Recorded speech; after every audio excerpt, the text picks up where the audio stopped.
Another one of my challenges was that I was very overweight. And for my voice type, one of the things that was often criticized at that time of about me was, your weight is going to be a problem to your Hmm. career. Yeah, that was another issue that I had. And I was just overall an unhealthy, not a very Hmm. healthy person. It wasn't just that I was overweight. I didn't have a good diet. I didn't have an exercise regimen. All of that I had to work through and change so that I could become a healthier singer, so that I could become a better singer, because a voice is right here in your body. It's not something you pull out of a box or a case and put together. It doesn't matter if you have a cold or not. You have to be in good health in order to sing, in order to do anything on stage. Yeah. So that was something I really had to take into account, under control. Fantastic. And was this feedback from the opera world? What, because now you are a big advocate for fitness and health and very well known as someone who is invested in fitness and health. Was Yeah. it those early comments that kind of inspired you to take control of that part of your life? It was a big part of it, Peter, because at the time, I kind of, this would be early 2000s. This is before HD. Before Hmm. HD, a lot of people like to say, oh, the obsession with beauty and people being camera ready and opera started in, 2010 and early 2000, early first decade of the 2000s because of HD. But I was being given this feedback from the late 90s and, in early 2000s when I was still in university. I was being given this feedback Hmm. before the Met began their HD stuff. So because opera has been broadcast for decades, it's not like a new thing. Now, um, I was getting this feedback from doctors who would say, oh, you're really young. You really shouldn't be overweight because it's going to give you problems with your liver. It's going to give you problems with intimate female issues. It's going to give you problems with your blood sugar. It's going to give you problems with your heart. You have to get your diet under control and your health under control. So this is feedback that I had been getting from everybody, from well-meaning friends to my own family to doctors to, of course, directors and people I was auditioning for from even when I was in college. I remember specifically a very hurtful comment that I had gotten from someone that we had to sing for in college. And I sang a wonderful audition for him, and it was like a mock audition thing. And he completely shut me down. He basically was like, I have no compliments for you. I'm going to burst your bubble. Are you ready to hear what I'm going to say? And I was like, and he just said, you need to lose weight. Just like that. It was so hurtful. Wow. I was like, and he was like, I hope I didn't burst your bubble, but honestly, he's like, you can't sing this repertoire looking like that. I can't even sing repertoire. My voice is correct for if I don't lose 30 pounds. And he was yelling at it. And I just remember being so hurt by the way it was delivered rather than the content. Like, you can tell a singer, now your health is very important and your voice and your body are linked and your diet affects how you sing and how you feel and all these things. You can go about it that way, but he didn't do that. He was just a complete jerk about it. And he wasn't the first or the Hmm. last to give me Hmm. feedback like that. So I think that was really the hardest thing about it. So yes, I'm an advocate for health and fitness now because it was my journey. And I don't think that I go around trying to tell people you need to be thin in order to sing, because that's certainly not true. We know that. But Hmm. all I try to tell people is that this is feedback I got 20 years ago. It's made a huge difference in my life. I'm a healthier and happier singer, but everybody just needs to find their health balance, their work health life balance, whatever way they can. Yeah. I really do believe that. Totally agreed. So, what does your fitness routine look like these days? I'm sure it's a major challenge to have any kind of consistency when you're literally traveling all over the world. I'm also someone who has very much been big in fitness for a long time. It's I what I can was. see that. Thank you. I can see that. It's Yeah. it's what I was doing long before I cared about singing. It was all about sports before I got to college and started singing. Um, so how have you kind of approached your fitness routine, and what do you kind of aim for when you're on the road? Do you aim for the hotel gyms? Do you just try to do like body weight calisthenic kind of stuff, and then you weight train when you can find? the requisite resistance equipment? How do you approach that whole thing? Because that's something, if I'm going to keep going into the operatic career, fitness is something that's always going to be a huge part of my life, and I want to get your take on it because you've been on the front lines. Well, actually, I'd love to hear about your routine, Peter, if you wouldn't mind sharing, because it looks like you're someone that spends a lot of time lifting weights. I Is that, did, yeah, do you yeah, feel that that affects you?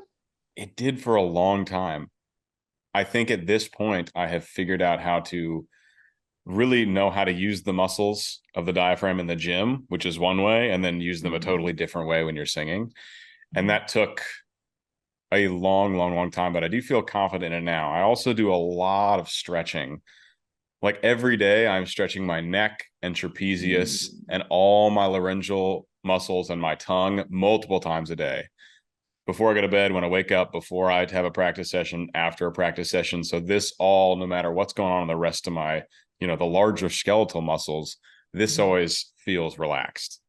And it's amazing actually. What I've noticed is just, if I start a practice session and I'm singing and it feels tight, if I take 5-10 minutes and just do a full stretch, everything, the voice is like radically different Yeah. and freer and more resonant, and everything's easier. So that's been my solution, is kind of learning how to use the muscles differently, and then being sure to stretch all the time.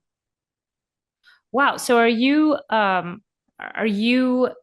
calisthenics weight training? Is that your primary, like an indoor kind of activity person, or are you more of an Yeah, outdoor activity person? I love both. I would hopefully, when it cools down a little in Phoenix, I can get Yeah. outside a little bit more. Now when it's 115 degrees. Oh my Uh, God, I but know. yeah, I mean, lifting has been my primary thing since I was a freshman in college. In high school, it was much more sports oriented. But as soon as the competitive sports part of my life ended, I was like, time to get big. And so Mm. just started lifting a lot, eating a lot, and put on like pretty much all the size I have now in those first 3 to 5 years of training. Mhm. And now I've dialed it back some because other priorities have taken place. I'm no longer lifting 2 hours a day every day of the week. That's just, I have other focuses now. Yeah. But Yeah. yeah, but resistance training with weights still is my primary form of exercise. Bravo. Bravo. I'm really curious about this, Peter, because the reason I ask is because I have a feeling that my exercise regimen is quite different from yours. But what I think is interesting for all singers is that everybody has to find what works for them, what they have time for, what they're interested in doing, what they Yeah. can find themselves doing consistently. Mm-hmm. When I lived in New York and I had a gym in my building, I would go down to the gym several times a week because it was there and it was very convenient for me to go down. I had no excuse to not go. So I would go to the gym and I weight trained absolutely because I know in my heart consistently weight training is what gives you the most bang for your buck Mm-hmm. overall when it comes to anything at all. If you really had to choose between a lifetime of cardio and a lifetime of weight training is going to win in so many ways. Now, but cardio, and a lot of people can say what they want about cardio. Because I run, and that's my primary form of exercise, and it's outdoors. I don't do it on the treadmill. If I can avoid it, I don't do it on the treadmill. uh, Cardiovascular fitness is what takes over the majority of my fitness time because I don't always have access to a gym. I'm usually going from place to place. It doesn't require any equipment. It's free. It's outside. I like nature. I try to find a time of day where I can go anytime I want. I don't have to worry about, oh, the gym closes at 8 on Sunday. I don't have to deal with that. Now, I do believe that the results that each of us is going to get on our exercise is going to be different, isn't it? Like, so you might have to deal more with, you need to stretch because you're using your upper body a lot and you have to really focus on form and things like that. Running too, I mean, you have to focus on form. You can't just run like an idiot. I mean, Flail honestly, about. Yeah. yeah, I run like an idiot all the time. I know, but especially because I really enjoy distance. I like Mm, going for long mileage, but sometimes I just can't. I don't have the time. I don't have um, the place, the energy. Sometimes, I mean, yeah. because I'm traveling so much, so I really feel like the important thing for me that I try to maintain that's consistent is that I get outside almost every day of the week if I can manage it. Even if it's cold, even if it's hot, even if it's rainy, I try not to let I try not to let things shut me down and make excuses for me, because I know if you only go out run when it's nice and Mhm. when it's pretty and when it's the right temperature, you'll never go. You have to, you gotta go. Just make it work. And if you wear the right clothes, that's the thing. My suitcase is 90% running clothes. It's really funny, like for everything, the windbreakers, the right socks, the right hats. You have to have all that stuff. Otherwise, you're always going to have an excuse not to go. Yeah. And I think that's also made me stronger because it's made me more tolerant of Mhm. discomfort, At you some know? point, it no longer really becomes a choice. It's just part of your routine. That's how I felt about training is like if I have a day and I'm fully recovered and I'm doing a fitness program, it's not like, am I gonna go to I'm going to the gym or I'm going to work out. That's just going to happen. And Yes. fortunately, it's something I love. I mean, like you talked about earlier, you have to find something you can get fired up about, whether it's Excuse me. running or whether it's playing Yes. recreational basketball or whatever. For me, it's always been, well, it was track in high school. I actually loved track. Ran short to middle distance Oh, wow. was my specialty. And then when that was done, it was like lifting. Really enjoy lifting. Put the headphones on, put the phone on airplane or whatever, and just like be in the zone Yeah. for like an hour and focusing on it's another like great mindfulness thing to just be in the gym, Yeah. just like really diligently focusing on form and controlling the tempo of everything.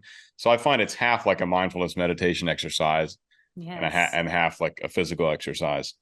Yeah, I feel the I same way. I think it's total mindfulness meditation, movement meditation exercise. I don't listen to music. I used to. At very first, when I was first getting into it, because I am an awful runner. I'm just a stubborn runner, but I'm not actually a good one. I'm just consistent, but I'm terrible. And when I first started and didn't have the fitness to even go, 5 minutes without stopping, I had to use music to help me find a rhythm of some kind. But eventually I let that go and I don't listen to music because I really, as you, same way that you do, where you focus on the movement and your body and being present at that time is just, there's no replacement for it. Really, it's absolutely amazing. I wouldn't give it up for anything, you yeah, know? I would love